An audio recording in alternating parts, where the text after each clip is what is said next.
Hi, this video is a commentary on a video that I watched.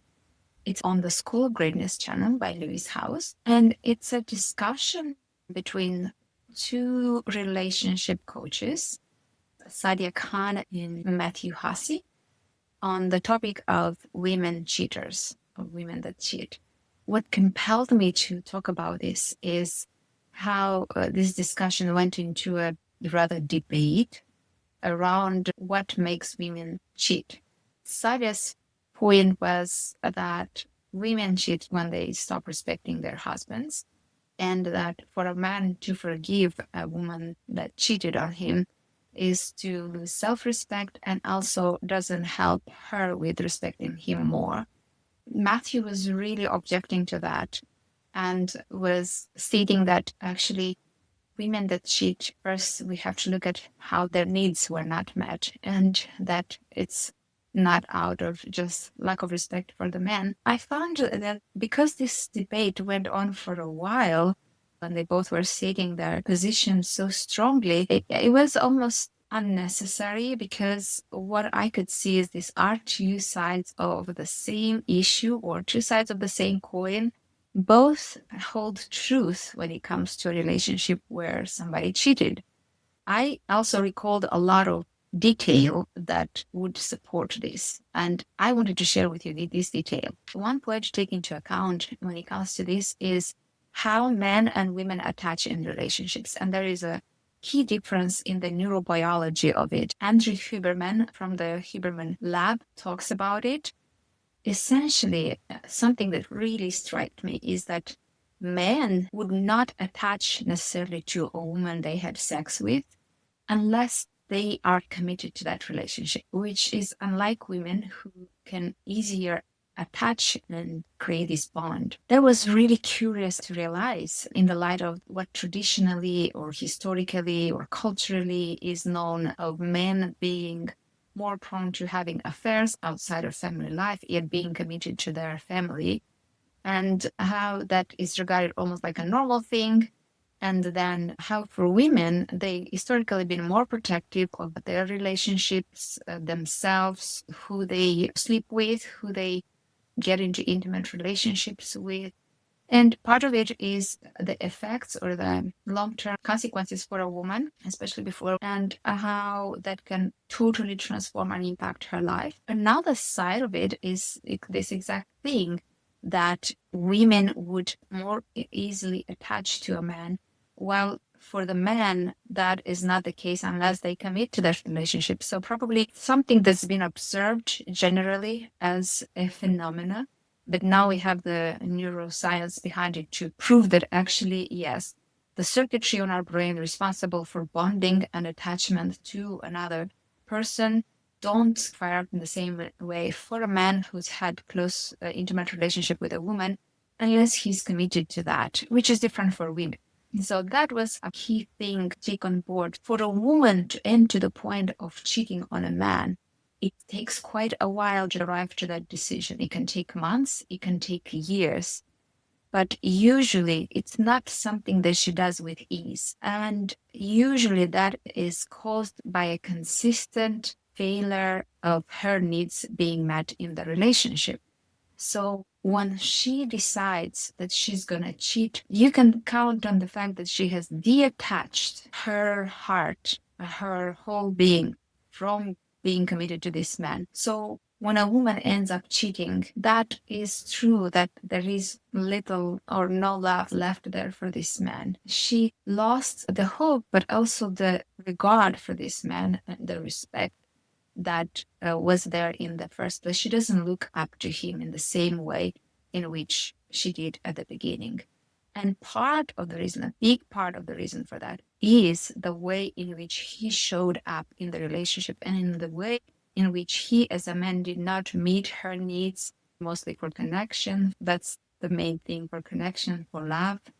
And that makes good sense in the light of a different piece of research that we know, the studies on what leads to divorce, the 4 horsemen of apocalypse. And I've spoken of that in a previous video. I'm going to link it up here, and how it gradually leads to actually losing respect. And to go over them briefly, the four horsemen of the apocalypse for a relationship, according to John Gottman, are criticism, defensiveness, contempt, and stonewalling. So imagine a woman comes in with a complaint. Maybe it's not expressed in the best way. Whether that is the case or not, it comes across as criticism to a man.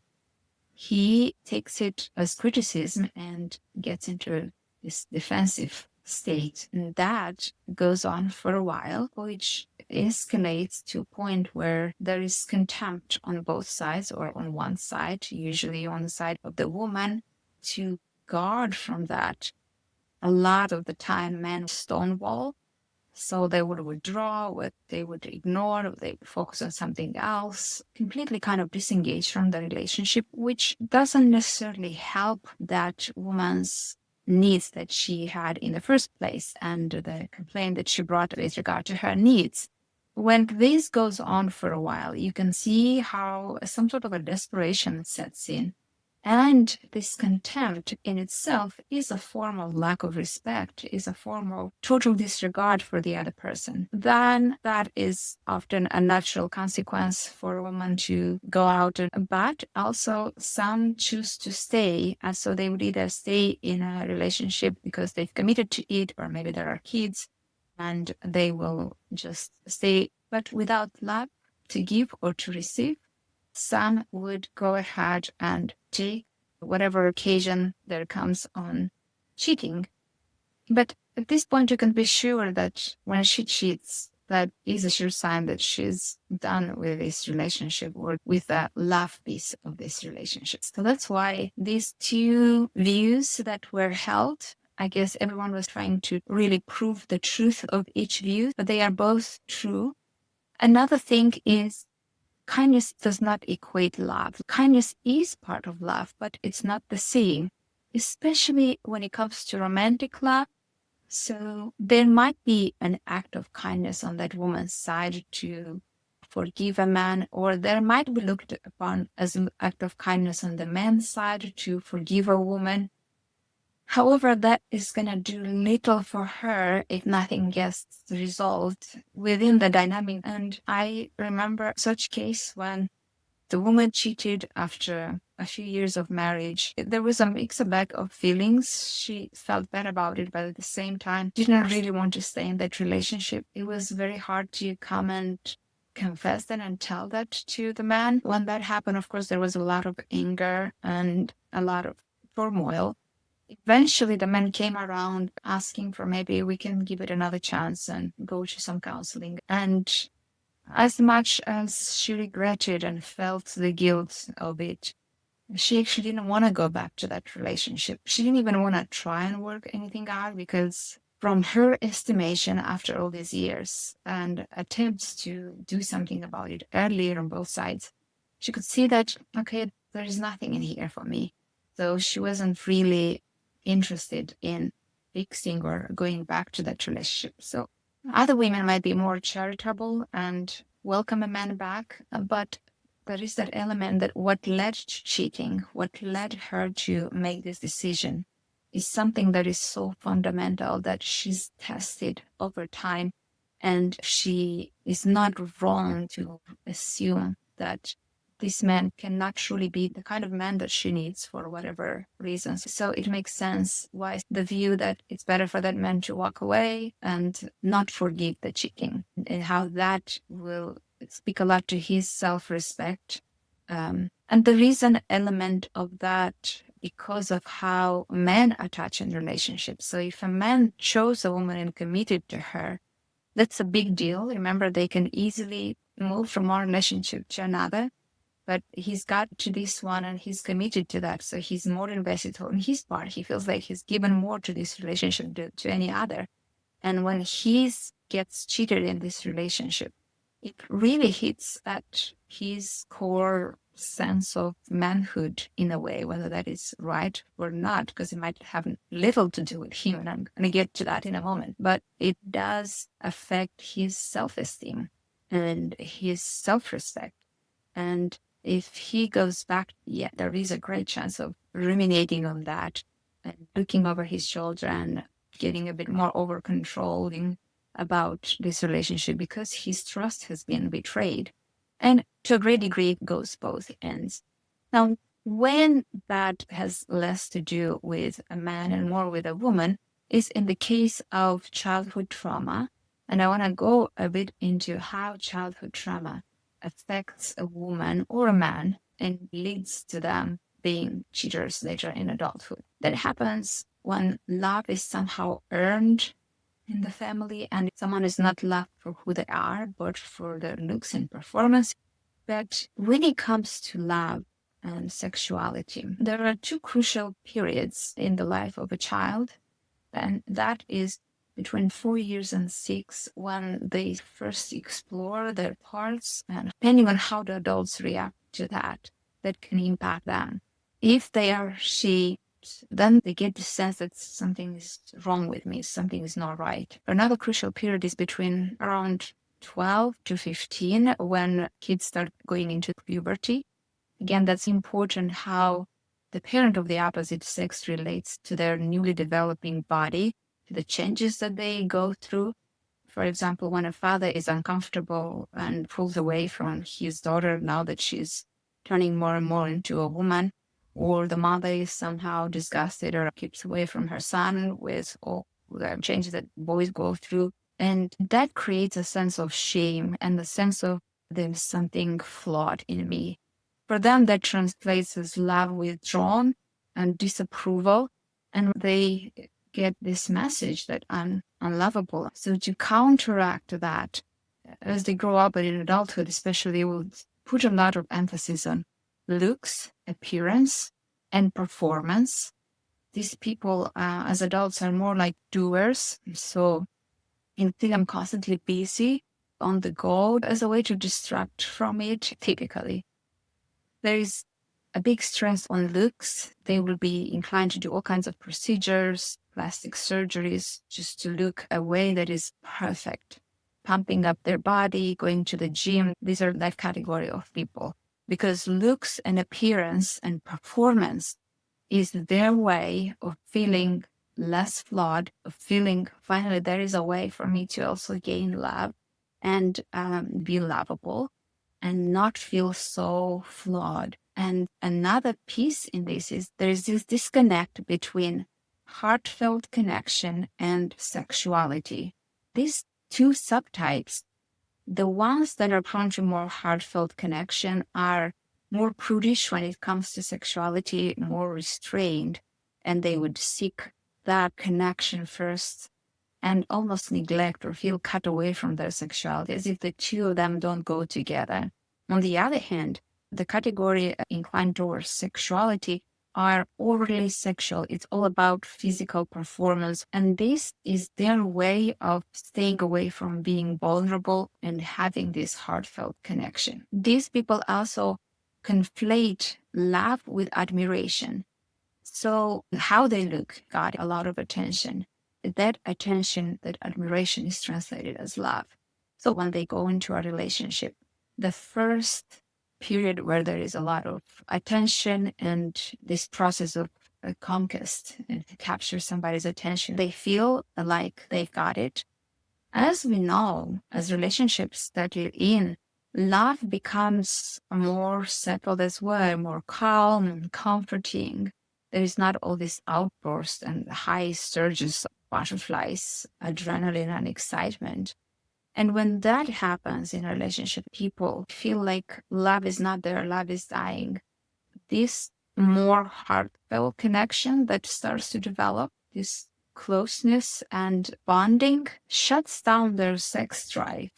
Because remember, these two split sides of them. So that really turns them off because that makes them vulnerable and that it's scary. And these two for them don't go together. That's when women in a relationship like this will start to look out for other relationships because what they mistakenly take for love is the admiration. And when they start getting into this more settled relationship, they feel that sense of unloved and something is wrong with me is coming back up.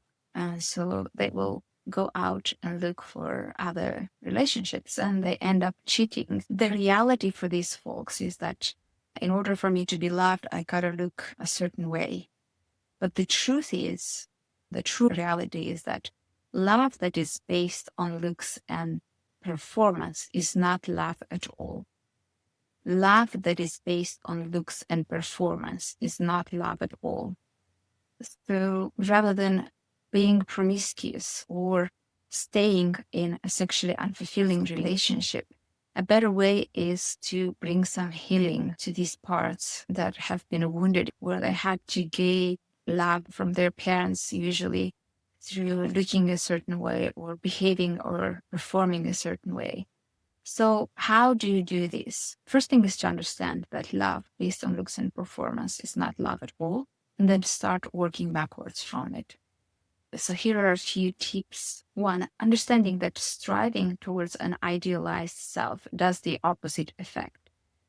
It reinforces the shame-based image, feeling flawed and unlovable. Second, instead of blaming their partner for the difficulties in the relationship, seeing how they contribute to the problem. How am I contributing to this? Another piece is asking how being busy with doing and perfecting my appearance keeps me away or helps me avoid vulnerability and the underlying pain of not being loved for who I was. Another question is to work on the hidden shame of sexuality. How am I ashamed of my own sexuality? And then when it comes to shutting heart connection, welcoming in vulnerability and asking how closeness in a relationship makes me feel vulnerable. How can I allow more vulnerable, tender feelings and be okay with it? And this way, heal this split between love and sexuality. So these were the details that I filled in around this conversation on women that cheat and what might lead to that. I just wanted to state it's very complex and there are many variables that would be different for each case. But in general, both the lack of respect and the lack of needs met are there. And kindness is not necessarily going to bring the relationship back. But looking deeper at the issues that led to that and using this kind of situation as a door onto a journey of inner reflection and healing of some of the underlying wounds that have been powering this kind of behavior in the life of an adult can really change the course of one's life. And that's my hope for anyone and for any relationship. So thank you for tuning in. I hope you found this useful and insightful. Please share and subscribe. And as usual, take care and keep the hope alive.